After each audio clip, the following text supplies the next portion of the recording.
nama saya Desi Ratnasari dengan nomor NPM 035 dari kelas 5A PGSD. Nah, di sini saya akan memenuhi tugas metodologi penelitian kualitatif dengan dosen pengampu Ibu Robia Astuti, Magister Pendidikan. Nah, baik teman-teman sekalian, di sini saya akan memaparkan mengenai proposal yang telah saya buat, yaitu dengan menggunakan metode kualitatif.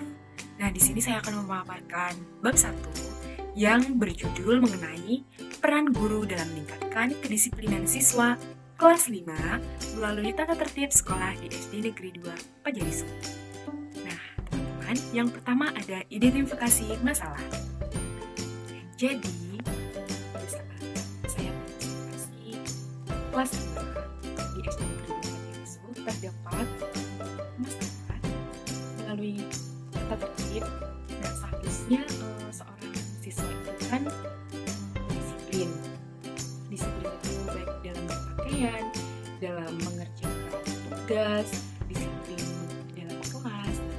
Namun pada saat saya mengobservasi di kelas 5 SD Negeri 2 Pajarisu, terdapat beberapa masalah. Nah, yang pertama, masalah pada siswanya yang pertama yaitu siswa tidak disiplin waktu, baik itu dalam pengumpulan tugas. Nah, jadi dalam pengumpulan tugas yang saya amati itu seharusnya siswa mengumpulkan tugas di hari itu, namun ada beberapa siswa yang tidak mengumpulkan tugas pada saat itu juga dikarenakan belum mengerjakan tugas. Nah, tersebut termasuk siswa tidak disiplin waktu, padahal sudah tertera di tata tertib sekolah bahwasannya menjadi siswa itu harus disiplin baik dalam berpakaian, pengumpulan tugas di dalam kelas maupun lain sebagainya.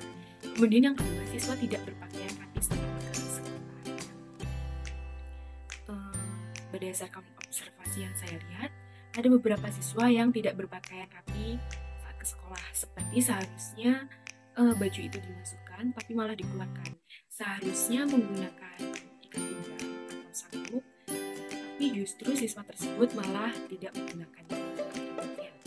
Nah, yang ketiga, ketika guru menjelaskan, terdapat beberapa siswa itu yang asik sendiri. Mereka itu asik ngobrol sendiri, asik bermain dengan temannya. Itu di saat guru sedang menjelaskan tentang suatu mata pelajaran, sehingga pada saat guru menyuruhnya untuk mengerjakan tugas yang diberikan atau mengerjakan soal, siswa tersebut itu tidak paham dikarenakan siswa itu tidak asik sendiri. Nah, hal tersebut termasuk masuk dalam kategori siswa itu tidak disiplin pada saat di dalam kelas.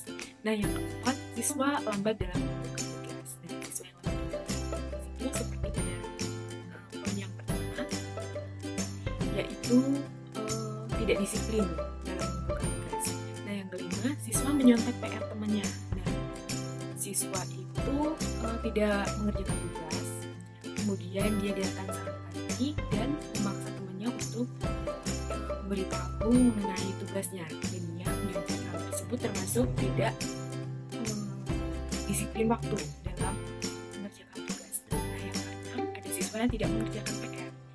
Nah, jika tadi itu menyontek PR temannya, yang keenam, ada siswa yang sama sekali tidak mengerjakan PR, tidak mau berusaha untuk mencari tahu pada temannya.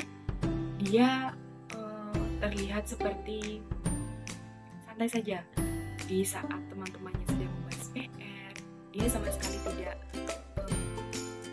menghiraukan teman-temannya. Dan hal tersebut siswa perlu dibimbing mengapa hal tersebut tidak terjadi, atau mungkin pembiasaan orang tua, pembiasaan dari rumah, karena yang mengajarkan siswa itu tidak bisa disiplin, atau bahkan orang tua itu terlihat bodoh amat. Nah, dalam identifikasi masalah ke-6 poin ini, perlunya seorang guru itu sebagai peran untuk mengawasi serta mendidik dan mengarahkan siswanya agar disiplin terhadap tata tertib dan peraturan sekolah. Nah, hal tersebut juga perlu bimbingan dari orang tua untuk membiasakan anaknya disiplin, baik itu di rumah ataupun di luar rumah, karena hal tersebut sangat berpengaruh ketika siswa keluar dari rumah.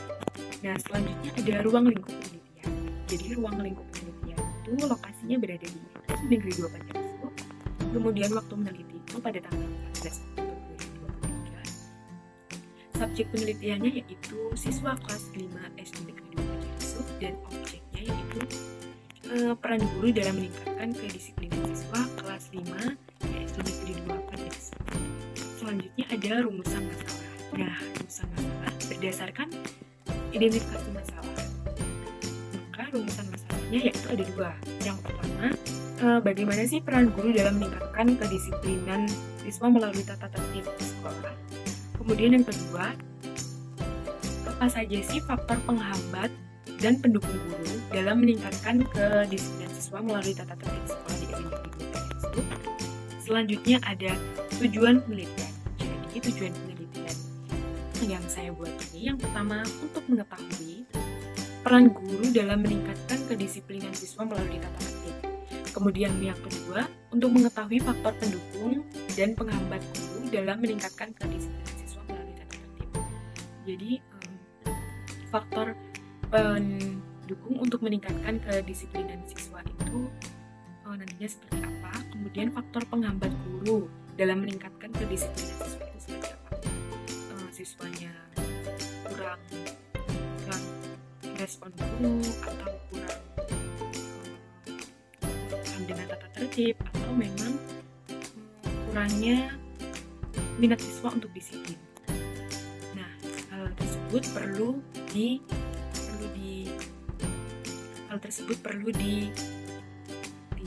Nah, selanjutnya ada manfaat penelitian. Yang pertama ada manfaat teoritis. Nah, manfaat teoritis ini diharapkan mampu memberikan bahan masukan dalam dunia pendidikan dalam rangka meningkatkan kualitas pendidikan.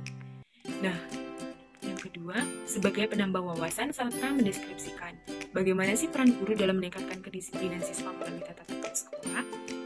Selanjutnya ada manfaat praktis. Nah, manfaat praktis ini ada 4, bagi guru, bagi sekolah, penulis, bagi penelitian.